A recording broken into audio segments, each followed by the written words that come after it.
හැමදෙනාටම තෙරුවන් සරණයි. ඉතින් මම තමයි ස්ටේජ් රිපෝට් නාලිකාව. ඉතින් අලුත් දෙයක් අරගෙන අනිවාර්යයෙන්ම හැමදාම වගේ දිනත් කොට වදිනවා. ඉතින් අද බලමුද මොනවද අපි අලුතෙන් කියලා දෙන්න යන්නේ කඩල කරියක් අමුතුම රසකට අමුතුම විදියට හදන විදිය. ඔයාලා හදන විදිය නෙමෙයි මම වෙනස්ම විදියකට තමයි මේ කඩල කරිය හදන්නේ. ඉතින් මෙතන මේ කඩල ටික තම්බලා තියෙන්නේ. කඩල කියන්නේ 250ක් හොඳට තම්බලා තියෙන්නේ. හොඳට පොඩි වෙන්න මෙරි වෙන්න තම්බ ගන්න ඕනේ. ලුණු ගෙඩි භාගයක් චීනියට ලියාගත්තා. සුදු ලුණු පිටි 3ක් විතර මෙතන වෙනම ස්ලයිස් කපා ගත්තා. මෙතන තියෙනවා 3-5 තේ හැඳි, තේ හැන්දා, මිරිස් කුඩු, තේ හැන්දා. අම්ම මිරිස් කරල් 2-3ක් එන්න කපලා තියෙනවා. කරපිංච අහුරක්. ඒ වගේම කහ කුඩු, තේ හැන්දා. තේ හැන්දි භාගයක්.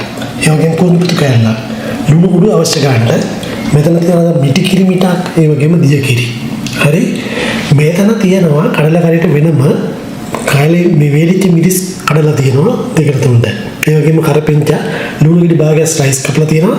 කෑලි මිරිස් තේ හැන්දක් අවශ්‍ය කරන උළුහාල් අබ සුදු ලුණු බිකි 8ක් විතර ස්ලයිස් කපලා තියෙනවා.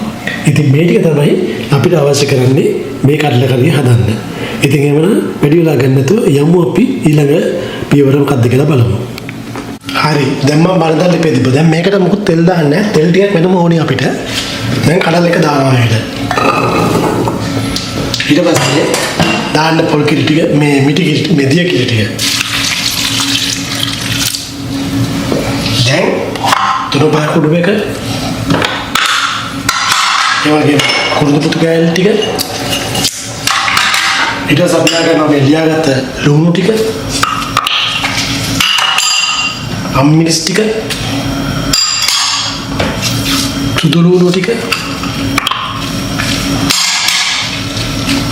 කරපිංච. මම කහකුඩු පොඩ්ඩක් දානවා. තව ටුක්ටක් මම ඉතුරු කරගන්නවා ටෙම්පරාදුර දාලා. ඊට පස්සේ මිරිස් කුඩු.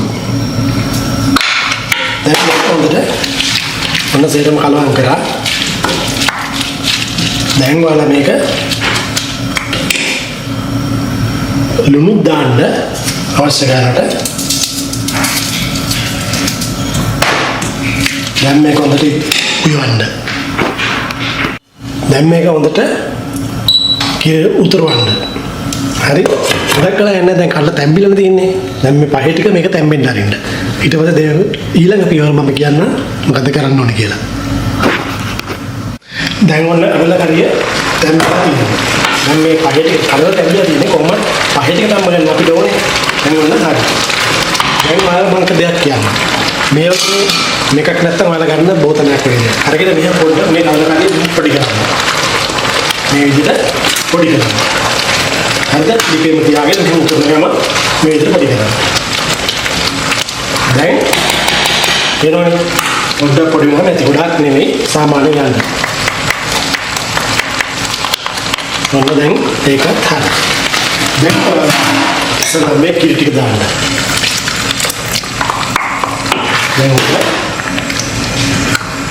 කිරි ටික හරි. ඔක්කොම දැන් මේක තමයි චුට්ටක් පොඩි වෙලා උතුරවන්න. හරි. බාන්න පාට කොහොමද කියලා. තවත් ලස්සන වෙනවා. තව පොඩි වැඩක් තියෙනවා කරන්න. හරි. තවත් රස වෙනවා. ඔන්න දැන් අපි මේක හරි. ඊට පස්සේ අපි මම මේක පැත්තට දාලා මම මෙතන පෑන් එකක් වෙනම තියාගන්නවා. දැන් අපි මුලින්ම කරන්නේ දැන් මෙන්න මේකේ රහස තමයි මේක. දැන් අපි තෙල් ටික දාගන්නවා.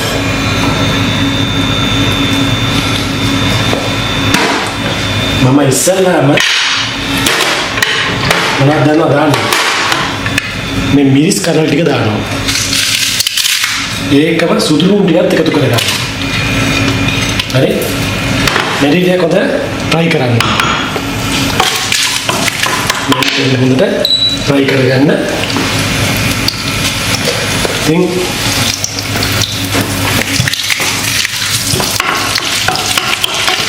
මේක හොඳට මෙහෙම try වෙනවා. සුදු ලුණු ටික හොඳට brown color වෙන්න try වෙනවා. හරි? දැන් මම එකතු කරගන්නවා ලුණු ටික. ඒ වගේම කරපිංච ටික. අම්මිරිස් ටික කොහොමද එකතු කරගන්නේ?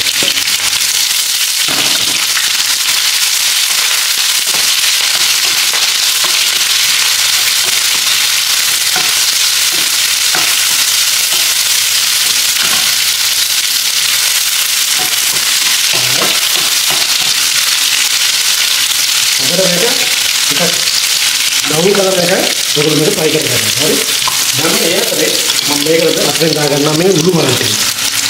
මේ උඩු අප ටික. හරි. මේකට උණු තෙල් එකේ උඩින්ම පුපුරවන්න. දැන් අපි මේක එකතු කර ගන්නවා මේ කාටුන් ටික.